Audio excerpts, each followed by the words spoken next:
Hello and welcome to this video lecture series on software engineering. आज हम बात करेंगे सॉफ्टवेयर डिज़ाइन के हिसाब से।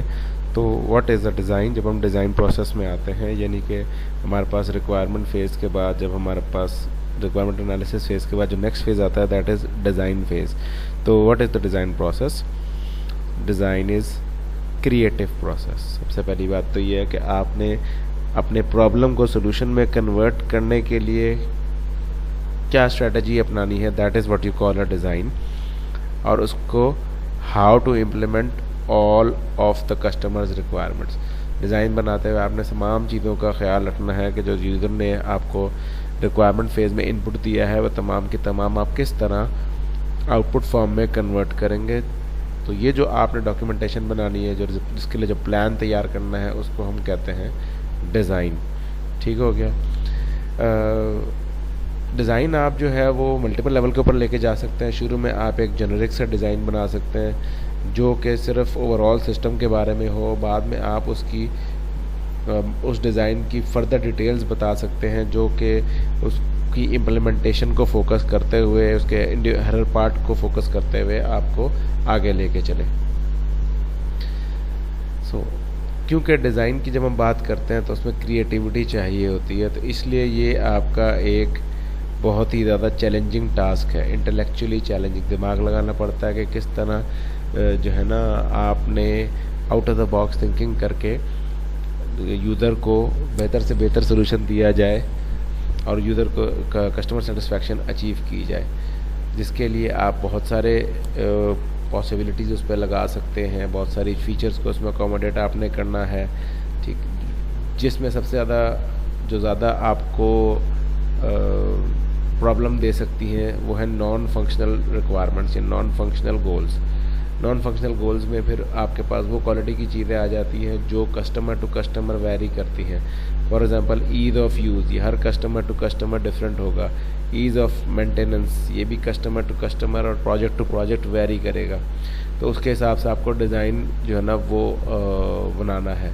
दूसरी बात, आपने डिज़ाइन बनाते हुए इस बात का ख्याल रखना है कि आपने जो है वो स्टैंडर्ड फॉर्मेट्स को फॉलो करना है और कहीं गवर्नमेंट की लीगैलिटीज़ तो उसमें नहीं आ रही, तो गवर्नमेंट रेगुलेशंस को भी फॉलो करते हुए आपने वो चीज़ बनानी है, डिज़ाइन को प्रपोज करना है।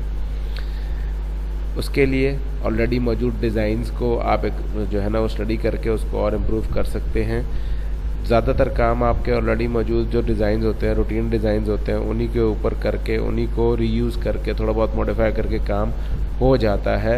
लेकिन अगर आप out of the box thinking करते हैं तो वो आपको रिक्वायरमेंट हो सकती है इन सम केसेस।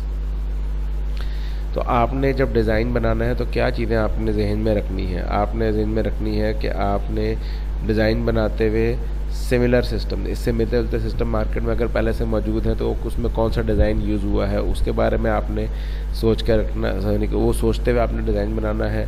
फिर आपने देखना है एक्सपीरियंस। एक्सपीरियंस का मतलब है कि अगर आपके पास फ्रेश डिज़ाइनर है जिसके पास मार्केट में ज़्यादा काम उसने नहीं किया हुआ, तो उसके एक्सपीरियंस में जो वो डिज़ाइन ला के देगा शायद वो मार्केट के मुताबिक उस हिसाब से ना हो। हाँ, क्रिएटिविटी वाइज वो बेहतर हो सकता है क्योंकि उसका एक्सपीरियंस कम है, तो क्रिएटिविटी ज़्यादा होगी। लेकिन जो एक्सपीरियंस पर्सन होगा उसको पता होगा कि किस टाइप ऑफ प्रोजेक्ट के लिए हमें कौन कौन से डिज़ाइंस रिक्वायर्ड हैं, उन डिज़ाइंस के लिए हमें कौन कौन से डिज़ाइन प्रिंसिपल्स यूज़ करने चाहिए हैं, कौन कौन सी डिज़ाइन कन्वेंशंस इस्तेमाल करनी चाहिए हैं, कौन कौन से डिज़ाइन पैटर्न्स जो है ना वो मार्केट में चल रहे हैं या गवर्नमेंट की रिक्वायरमेंट है या कस्टमर की रिक्वायरमेंट है, वो सारे आपने डिज़ाइन को बनाते हुए ज़हन में रखना है। एंड ऑफ कोर्स आपने आर्किटेक्चरल स्टाइल्स को ज़हन में रखना है। आर्किटेक्चरल स्टाइल्स क्या होते हैं ये हम हमारे आगे चल के हम इसको कवर करेंगे। आर्किटेक्चरल स्टाइल्स में आपको आता है जी pipe and filter, client server, repositories and other types of architectural styles. ये सारे डिज़ाइंस को बनाने के अंदर आपके काम आते हैं। And then we have reference models. Reference models का मतलब कि हमारे पास जेनरिक मॉडल मौजूद है जिसमें आप अपने आर्किटेक्चर को मल्टीपल कंपोनेंट्स में ब्रेक डाउन कर सकते हैं। तो वो बताता है कि आपने किस तरह उसको डिकम्पोज करना है। These are what you call reference models. और ऑफ कोर्स एक और तरीका हमारे पास होता है क्लोनिंग का। क्लोनिंग का मतलब है कि हम ऑलरेडी बना हुआ कोड इस्तेमाल कर रहे हैं, जिसको हम रीयूजेबिलिटी भी कहते हैं, रीयूज़ भी कहते हैं, और उसको फिर अपने प्रोजेक्ट के हिसाब से उसको थोड़ा बहुत मॉडिफाई कर दिया जाए। तो फॉर एग्जांपल हमारे पास एक रेफरेंस मॉडल है कंपाइलर का। कोई भी कंपाइलर आप बनाएंगे तो इन जनरल उसमें एक सिंबॉलिक टेबल होगा, उसमें लेक्सिकल एनालाइजर होगा जो इनपुट लेके उस लेक्सिकल एनालाइजर का आउटपुट पार्सर के पास जाएगा, जो कि साथ साथ सिंबल टेबल के साथ कम्युनिकेट करता रहेगा, और साथ साथ attributed parse tree, फिर then we move on to semantic analyzer, optimizer and code generator। तो अगर हम गौर करें तो किसी भी नए कंपाइलर के लिए, किसी भी कंपाइलर के लिए इन जनरल यही एक रेफरेंस मॉडल है। हाँ, कोई एक आधी चीज़ ऊपर नीचे हो सकती है, टेबल के अंदर कोई चीज़ डिफरेंट हो सकती है, पार्स ट्री के अंदर डिफरेंट हो सकती है। So that is what you call a reference model. ठीक है, जहाँ पे हमें पता दिख रहा है कि जो हमारे पास डाटा स्टोर है उसमें सिंबॉलिक टेबल है और एट्रीब्यूटेड पार्स ट्री है। इसके अलावा हमारे पास डाटा फैच एंड स्टोर के लिए हमारे पास सिंबल्स मौजूद हैं, और कंट्रोल फ्लो बता रहा है कि starting from lexical analyser going up to code generator and so on. तो अगर हम इसको देखें तो रेफरेंस मॉडल जो है वो एग्जिस्ट एक पर्टिकुलर प्रॉब्लम के लिए 100% एग्जिस्ट नहीं करता। हाँ, मिलता जुलता ज़रूर करता है, जैसे कि अभी हमने कंपाइलर के केस में देखा। तो हम क्या करते हैं, सॉफ्टवेयर आर्किटेक्चर को जेनरिक सॉल्यूशंस को लेके, जैसे कि ये एक आर्किटेक्चर है, जेनरिक आर्किटेक्चर है फॉर एनी कंपाइलर, उसको हम कहते हैं जी ये हमारा आर्किटेक्चरल स्टाइल है, और उसमें हम वन आर्किटेक्चर स्टाइल को फोकस करते हुए अपने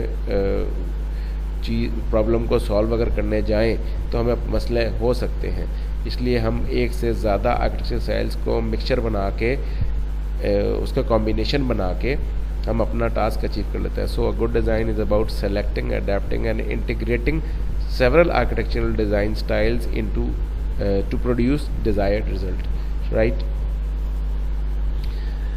अब हमें there are many tools for understanding options and evaluating chosen architecture। कोई भी आपने अगर बनाना है तो कौन से टूल, बहुत सारे टूल्स यूज़ करें, जैसे कि डिज़ाइन पैटर्न्स में आप जेनेरिक सॉल्यूशंस लेते हैं for making lower level design decisions. ठीक हो गया। डिज़ाइन कन्वेंशंस और EDM, collection of design decisions and advice that taken together promote certain design qualities। अब आपके पास डिज़ाइन कन्वेंशन और EDMs का मतलब है कि ऑलरेडी मौजूद हैं आपके पास decision based upon the convention के। अगर आप किसी को कह रहे हैं, फॉर एग्जांपल UML आपने बोला, तो UML के अंदर आपको पता है कि कौन कौन सी डायग्राम्स हैं, उसमें UML क्लास डायग्राम बोला तो आपको पता है कि कौन कौन सी डायग्राम्स हैं, तो वही आपने इस्तेमाल करनी है, क्योंकि आपको पता है क्लास डायग्राम की क्या क्वालिटीज़ हैं एंड सो ऑन। फिर हम बात करते हैं कुछ इनोवेटिव डिज़ाइंस की। तो what is innovative design? These are characterised by irregular burst of progress that occur as we have flashes of insight. अच्छा, इनोवेटिव डिज़ाइन या क्रिएटिव डिज़ाइन में क्या होता है कि आपके पास एकदम से एक आइडिया आता है, जिसे हम यहाँ पे कह रहे हैं इर्रेगुलर बर्स्ट, यानी कि आप बैठे बैठाए आपके जहन में एक आइडिया आया, आपने कहा हाँ इसको हमको ऐसे कर लेते हैं, फ्लैशेस ऑफ इनसाइट। अब वो जो आपके पास जहन में आइडिया आया, पहले वो आइडिया आया, आप उसको नोट डाउन कर लेते हैं, फिर आप देखते हैं कि ये जो मेरे जहन में आइडिया आया है ये फीजिबल है, ये मार्केट के हिसाब से फीजिबल है, ये कस्टमर के हिसाब से फीजिबल है, तो बाज़-औक़ात क्लिक कर भी जाते हैं। Hence the term innovative design. And then we have design principles, कुछ ऐसे प्रिंसिपल्स जो आके आपको डिस्क्राइब करते हैं characteristics for a good design, जो आप फॉलो करेंगे तो आपका डिज़ाइन जो है वो गुड डिज़ाइन कहलाएगा। डिज़ाइनिंग जो है वो एक आइटरेटिव प्रोसेस है, एक रेपिटेटिव प्रोसेस है। किस तरह रेपिटेटिव? इस तरह से है कि आप उसको दो फेज उसमें चल रहे होते हैं, 2 phase iterative process. Designer moves back and fourth among activities involving understanding the requirements, proposing possible solutions, testing aspects of the solution and feasibility, presenting possibilities to the customers and documenting the designs for the programmers। यानी कि आपके पास जो designer है वो बार बार पहले customer के पास जाएगा, उससे पूछेगा, फिर उसकी रिक्वायरमेंट के हिसाब से डिज़ाइन बनाएगा, और उसकी कोशिश हर वक्त यही होगी कि मैं जो भी डिज़ाइन बनाऊँ उसको मैं बार बार कस्टमर से भी वेरीफाई करूँ, चाहे उसकी रिक्वायरमेंट्स जो है उसने दी हुई हैं उसकी फॉर्म में, या उसके साथ इंटरेक्शन करने की फॉर्म में आप उससे वेरीफाई करें, और इसी तरह आप टेक्निकल डिज़ाइन से आप डिज़ाइनर्स के थ्रू भी वेरीफाई करें। यही वो सारी बातें कह रहे हैं। तो ये एक आइटरेटिव प्रोसेस है। अगर हम इसको SDLC के कॉन्टेक्स्ट में देखें, सॉफ्टवेयर डेवलपमेंट लाइफ साइकिल के कॉन्टेक्स्ट में देखें, तो हमारा जो आउटपुट होता है सॉफ्टवेयर डिज़ाइन प्रोसेस का वो कहलाता है SAD, software architectural document, software architecture document. और उसके लिए हमें क्या करना पड़ता है? सबसे पहले मॉडलिंग की जाती है डिज़ाइन की, जिसमें आप मल्टीपल डिकम्पोजिशंस, मल्टीपल डिज़ाइंस दे के आप मॉडलिंग करते हैं। उस मॉडलिंग के ऊपर एनालिसिस होता है कि वो जो आर्किटेक्चर है वो फिजिबिलिटी उसकी क्या है और क्या नहीं है। अगर वो एनालिसिस को पास नहीं करता तो वापस मॉडलिंग फेज़ में भेज दिया जाता है, और अगर वो एनालिसिस पास कर जाता है तो उसे डॉक्यूमेंटेशन फेज़ में भेज के, जहाँ पे आर्किटेक्चरल बेस्ड डिसीजंस जो हो रही हैं बेस्ड अपॉन द डिज़ाइन, वो फाइनलाइज होती हैं, और फिर उसके बाद उसका रिव्यू किया जाता है। रिव्यू में ये तमाम चीज़ों को दोबारा थॉरली चेकआउट किया जाता है कि क्या हमारा सारा काम अचीव हो रहा है, और अगर उसमें कोई गड़बड़ हो तो we again move back to the modelling stage, और अगर एवरीथिंग इज़ फाइन तो हमारा फाइनल डॉक्यूमेंट तैयार होता है, जिसे हम कहते हैं सॉफ्टवेयर आर्किटेक्चर डॉक्यूमेंट, सैड। जब हम मॉडलिंग कर रहे होते हैं तो उसके अंदर हम क्या करते हैं, हम कोशिश करते हैं डिकम्पोजिशन की। डिकम्पोजिशन का मतलब है कि हम डिज़ाइन बाय डिकम्पोजिशन की बात करते हैं, जिसमें पहला डिज़ाइन हमारा होता है टॉप लेवल डिज़ाइन, जिसमें ओवरऑल डिज़ाइन की एक पिक्चर होती है।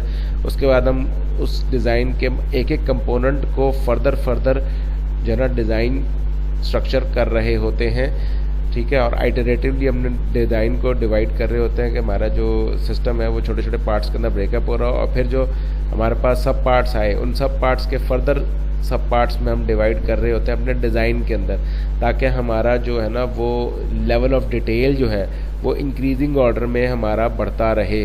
जैसे जैसे हमारा लेवल ऑफ आर्किटेक्चर डिकम्पोज हो रहा है, हमारा डिज़ाइन और ज़्यादा डिटेल्ड हो रहा है। तो पॉपुलर डिज़ाइन मेथड्स आर, यानी कि हम अगर डिज़ाइन मेथड्स की बात करें तो जनरली डिज़ाइनर ने डिकम्पोजिशन करनी है ताकि प्रॉब्लम्स को आइसोलेट कर सके, ठीक है। कुछ प्रॉब्लम्स ऐसी होती हैं जिनको आप डिकम्पोज करना बहुत प्रॉब्लमेटिक हो जाता है, या उसको नहीं डिकम्पोज कर सकते, लेकिन फिर भी हमारे पास मल्टीपल डिकम्पोजिशन के जो है ना वो डिज़ाइंस हैं, उनमें से उसको फिलअप करने की कोशिश करते हैं। जैसे कि हमारे पास है सबसे पहले फंक्शनल डिकम्पोजिशन। फंक्शनल डिकम्पोजिशन का मतलब है कि बेस्ड अपॉन द मॉड्यूल्स हम अपने डिज़ाइन को जो है ना वो मल्टीपल पार्ट्स में डिकम्पोज करते हैं based upon the modules, based upon the units. Then we have feature oriented decomposition. Feature oriented का मतलब कि हमारे मॉड्यूल के अंदर जो मल्टीपल फीचर्स हैं, मल्टीपल इनपुट्स हैं, मल्टीपल आउटपुट्स हैं, उसके हिसाब से हम अपने डिज़ाइन को डिकम्पोज करते हैं, that is feature oriented decomposition. Then we have data oriented decomposition. Based upon input data हमारा क्या होगा उसके हिसाब से हमने डिकम्पोजिशन करनी है। फॉर एग्जांपल हम कहते हैं जी इंटीजर्स के लिए हमने किस तरह बिहेव करना है हमारे प्रोग्राम ने, और कैरेक्टर के लिए कैसे बिहेव करना है, फ्लोट के लिए कैसे बिहेव करना है। तो हम उसकी डिज़ाइनिंग के वक्त उसका आर्किटेक्चर को डिकम्पोजिशन इसी हिसाब से करते हैं कि जब उसका हम लेवल हाई करते हैं तो इंटीजर को हैंडल करने का एक अलग डिज़ाइन बनेगा, कैरेक्टर को हैंडल करने का एक अलग डिज़ाइन बनेगा, और फ्लोट को हैंडल करने का एक अलग डिज़ाइन बनेगा। Then we have event oriented decomposition. Event का मतलब है कि एक इनपुट के ऊपर जब आउटपुट हो रहा है तो किस तरह हो रहा है, that is what you call an event. कोई चीज़ ट्रिगर हुई तो उसके बाद क्या हुआ, तो ट्रिगरिंग के ऊपर आपने अपने डिज़ाइंस को डिकम्पोज किया ताकि जब आप हाई लेवल में जाते रहें, मल्टीपल लेवल्स को बढ़ाते रहें अपने डिज़ाइन को, तो आप इवेंट के बेस के ऊपर उसको ब्रेक डाउन कर रहे हैं। And then we have finally object oriented design. Object oriented मतलब कि आपने जो मॉड्यूल्स बनाए हैं और क्लासेस बनाई हैं, ऑब्जेक्ट्स बनाए हैं, उसके हिसाब से आपके डिज़ाइन की डिकम्पोजिशन हो रही है। सो बेस्ड अपॉन कौन सा सिस्टम हम डेवलप कर रहे हैं, हम इनमें से कोई एक जो है वो जो है ना क्या एक डिकम्पोजिशन टेक्निक चूज़ कर सकते हैं, एक से ज़्यादा भी कर सकते हैं, लेकिन हमारी जनरली जो डिकम्पोजिशन टेक्निक है वो बेस्ड अपॉन हम क्या बना रहे हैं, किस तरह डेवलप कर रहे हैं, we choose accordingly. So that's it for this video, जिसमें हमने डिज़ाइन के बारे में थोड़ा सा स्टडी किया। तो I hope you have a better understanding of it. Thank you very much.